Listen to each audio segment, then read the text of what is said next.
வணக்கம்.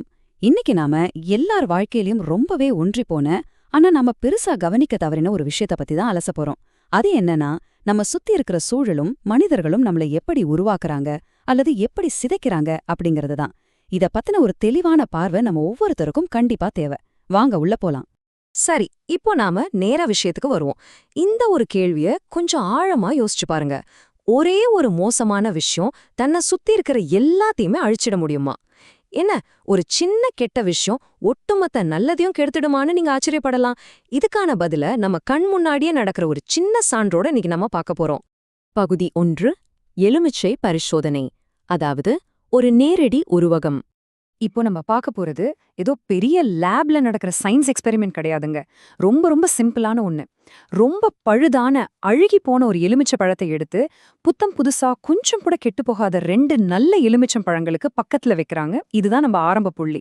வேற எந்த கெமிக்கலும் இல்ல, எந்த தூண்டுதலும் இல்ல. வெறும் அருகாமை, அதாவது பக்கத்துல வைக்கிறது மட்டும்தான். இப்ப அடுத்து என்ன நடக்க போகுதுன்னு பாக்குறதா இதுல இருக்கிற பெரிய ட்விஸ்ட். காலப்போக்குல என்ன நடக்குதுன்னு கவனிங்க. முதல் நாள் எல்லாமே ரொம்ப நார்மலா நல்லா தான் தெரியுது. ஆனா நாட்கள் போக போக, கரெக்டா சொல்லணும்னா ஒரு 30வது நாள்ல அந்த ஒற்றை பழத்துல இருந்த அழுகல் மெல்ல மெல்ல அந்த 2 நல்ல பழங்கள் மேலயும் பரவ ஆரம்பிக்குது. பாக்குறதுக்கு அப்படியே ஒரு டைம் லாப்ஸ் வீடியோ மாதிரி இருக்குல்ல. அப்படியே 65வது நாள், நினைச்சு கூட பார்க்க முடியாத அளவுக்கு அந்த 3 எலுமிச்சை பழங்களுமே முழுமையா அழுகி போயிடுச்சு. நல்ல பழங்கள் அதோட தன்மையை இழந்து உருக்குலைந்து கடைசியா வெறும் தூசியா மாறிடுச்சு. அந்த ஒரே ஒரு அழுகிய பழம் எந்த தப்புமே பண்ணாத மத்த 2 நல்ல பழங்களையும் தன்கூடவே சேர்த்து அழிச்சிடுச்சு. பகுதி 2, செய்தியை புரிந்து கொள்ளுதல், அதாவது பழத்திலிருந்து உளவியலுக்கு. இப்போ ஒரு முக்கியமான விஷயம். இது வெறும் பழங்களை பத்தின பரிசோதனை கிடையாதுங்க. இது மிகச் சிறப்பா நமக்கு உணர்த்துற விஷயம் என்னன்னா, அந்த அழுகிய எலுமிச்சம் பழம் இருக்குல்ல, அது நம்ம வாழ்க்கையில நாம சந்திக்கிற நச்சத்தன்மை கொண்ட மனிதர்கள், அதாவது டாக்ஸிக் பீப்புள், இல்லனா நெகட்டிவான சூழலோட அடையாளம். அப்போ அந்த 2 நல்ல பழங்கள், அது நீங்களா இருக்கலாம், இல்ல நானா கூட இருக்கலாம். நாம என்னதான் நல்ல குணங்களோட இருந்தாலும் சரி, அந்த அழுகிய பழம் மாதிரியான ஆட்கள் கூடவோ இல்ல அந்த மாதிரியான சூழ்நிலையிலோ தொடர்ந்து இருக்கும்போது நமக்கும் அதே நிலைமை தான் வரும் அப்படிங்கறத இது ஆணித்தரமா காட்டுது. மூலக்கட்டுரையில சொல்லியிருக்கிற இந்த வரி ரொம்ப ரொம்ப முக்கியமானது. உங்களை சுற்றி இருப்பவை நீங்கள் நினைப்பதை விட அதிகமாக உங்களை பாதிக்கின்றன. இதுதாங்க நிதர்சனமான உண்மை. நான் ரொம்ப ஸ்ட்ராங், என்னையெல்லாம் யாரும் மாத்திட முடியாது அப்படின்னு நாம உறுதியா நம்பலாம். ஆனா நம்மள சுத்தி இருக்கிற அந்த எதிர்மறை ஆற்றல் கண்ணுக்கு தெரியாத ஒரு காந்தம் மாதிரி நம்மளை இழுத்து கொஞ்சம் கொஞ்சமா நம்ம எண்ணங்களை ஆக்கிரமிச்சிடும். நம்ம அருகாமைக்கு, அதாவது நாம யார் கூட இருக்கோம் அப்படிங்கிறதுக்கு அவ்வளோ பவர் இருக்கு. இத இன்னும் ஸ்ட்ராங்கா சொல்ற மாதிரி தான் இந்த அடுத்த மேற்கோள் இருக்கு. எதிர்மறை எண்ணங்களும் நச்சுத்தன்மை கொண்ட சூழலும் எளிதில் தொற்றக்கூடியவை. அந்த அழுகிய பழத்திலிருந்து எப்படி பூஞ்சை பரவிச்சோ அதே மாதிரிதான் நெகட்டிவ் எண்ணங்களும் ரொம்ப ஈஸியா பரவிடும்.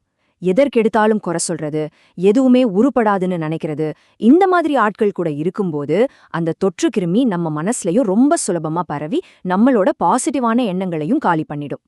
பகுதி 3, உங்கள் மனதை பாதுகாத்தல் மற்றும் நிஜ உலகின் தாக்கம். இப்போ இது அப்படியே நம்ம ரியல் லைஃபோட கொஞ்சம் கனெக்ட் பண்ணி பார்ப்போம். இது வரைக்கும் நம்ம பழங்கள்ல நடக்கிற மாற்றத்தை பார்த்தோம். ஆனா மனித மனங்கள்ல இது எப்படி வேலை செய்யுது?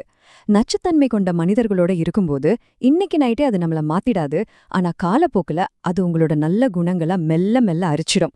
உங்களோட தன்னம்பிக்கைய, சந்தோஷத்தை எல்லாம் உறிஞ்சி உங்க மனநலத்தை ரொம்ப மோசமா பாதிக்கும். அதனாலதான் நாம யார நண்பர்களா வச்சிருக்கோம் அப்படிங்கறதுல ரொம்ப கவனமா இருக்கணும்.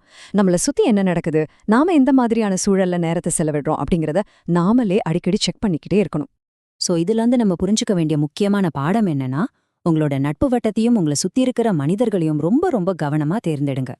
நீங்க எவ்வளவுதான் திறமையானவரா நல்லவரா இருந்தாலும் சரி, தவறான மனிதர்கள் கூட நீங்க இருந்தீங்கன்னா உங்க வளர்ச்சியும் உங்க மன அமைதியும் அந்த நல்ல எலுமிச்சம்பழங்கள் மாதிரி கொஞ்சம் கொஞ்சமா சிதைஞ்சு தூசியா மாறிடும். உங்களுக்கான நல்ல சூழலை நீங்க மட்டும்தான் உருவாக்க முடியும். ஃபைனலா உங்களுக்கு நான் வைக்கிற ஒரு ஆழமான கேள்வி இதுதான். உங்களை சுத்தி இப்போ இருக்கிற சூழல், உங்களோட நண்பர்கள், நீங்க இருக்கிற இடம், இதெல்லாம் நீங்க வாழ்க்கையில முன்னுக்கு வளர உதவுதா, இல்ல உங்களை உள்ளுக்குள்ளேயே சிதைச்சுக்கிட்டு இருக்கா? இன்னைக்கே கொஞ்சம் டைம் எடுத்து யோசிச்சு பாருங்க.